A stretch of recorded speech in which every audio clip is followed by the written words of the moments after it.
বৈবাহিক ধর্ষণের কথা বলা আছে, একই জিনিস 9 নম্বর এবং 70 নম্বর পৃষ্ঠায় আছে। বৈবাহিক ধর্ষণ এটা এমন এক শয়তানি, এটা হলো বিবাহ ব্যবস্থাপনা ধ্বংসের, বন্ধ করার সবচেয়ে বড় পায়তারা। এমনিতেই দাম্পত্য কলহ ঘরে ঘরে, চুন থেকে পান থেকে নুন খসলেই স্বামী স্ত্রীর মধ্যে ঝগড়া বিবাদ, সেখান থেকে বিচ্ছেদ হয়ে যাচ্ছে, সংসারগুলো ভেঙে খানখান হয়ে যাচ্ছে। এরপরে আবার নতুন করে বৈবাহিক ধর্ষণের আইন যখন হবে, তখন কি হবে? স্বামীর সাথে স্ত্রী, স্ত্রীর সাথে স্বামীর যদি বনিবনা না হয়, একটু কথা কাটাকাটি হয়েছে, স্বামীর বিরুদ্ধে স্ত্রী যে মামলা ঠুকে দেবে যে আমার ইচ্ছার বিরুদ্ধে আমার সাথে শারীরিক সম্পর্ক করেছে। ইচ্ছার বিরুদ্ধে করেছে না ইচ্ছায় করেছে, এটা প্রমাণ করার কোন সিস্টেম, কোন উপায় থাকতে পারে? কোন সুযোগ আছে? কোন সাক্ষী প্রমাণ, কোন তথ্য উপাত্ত রাখার সুযোগ আছে? নেই। তাহলে কেন এটা চাচ্ছে? এটা চাচ্ছে হলো ঘরে ঘরে, প্রত্যেকটা ফ্যামিলিতে যুদ্ধ বাঁধাবার জন্য, প্রত্যেকটা সংসারে অশান্তি সৃষ্টি করবার জন্য। ইসলাম জুলুম করতে নিষেধ করেছে সবার জন্য। কোন স্বামীর এই অধিকার নাই স্ত্রী অসুস্থ, স্ত্রী অপারক, জুলুম করে তার সাথে শারীরিক সম্পর্ক করার অধিকার কোন স্বামীকে ইসলাম দেয় নাই।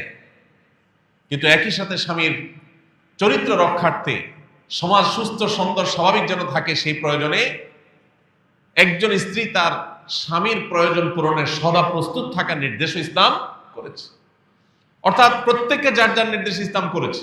এখানে স্বামী স্ত্রী পরস্পরের মধ্যে স্বামী স্ত্রী সুলভ জোড়াজুড়ি, এটা সকল সমাজে, সকল সংসারের সকল মানুষের কাছে স্বীকৃত। কখনো কখনো স্বামী স্ত্রীর মধ্যে শারীরিক সম্পর্ক যেরকম মৃদু জোড়াজুড়ি গ্রহণযোগ্য পর্যায় পর্যন্ত চলে, অগ্রহণযোগ্য পর্যায়ে জোরম পর্যায়ে গেলে চলে না, ঠিক তেমনি ভাবে স্বামী স্ত্রীর মধ্যে টাকা পয়সা নিয়ে, মার্কেটিং নিয়ে, খাওয়া দাওয়া নিয়ে, শপিং নিয়ে, বিভিন্ন আপনার রেস্টুরেন্টে যাওয়া নিয়ে, কোথাও ঘুরতে যাওয়া নিয়েও মৃদু জোড়াজুড়ি হয়। এখন কোনো স্ত্রী যদি তার স্বামীর পকেট থেকে টাকা নেয়, অনেক সময় টানাটানি হয়, হাতাহাতি হয়, মৃদু জোড়াজুড়ি হয়, এগুলো স্বামী স্ত্রী সুলভ, বন্ধু সুলভ জোড়াজুড়ি। স্বামী হয়তো রেস্টুরেন্টে যেতে চাচ্ছে না, স্ত্রী বলছে হ্যাঁ জামা গায়ে দাও, বের হওয়া, তোমাকে যেতেই হবে আজকে। ইচ্ছার বাইরে একটু জোর করেই নিয়ে গেল।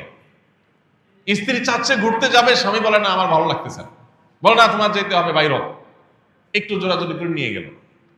তাহলে সেটাকে বৈবাহিক ডাকাতি নাম দেন, বৈবাহিক ছিনতাই নাম দেন, কি বলেন?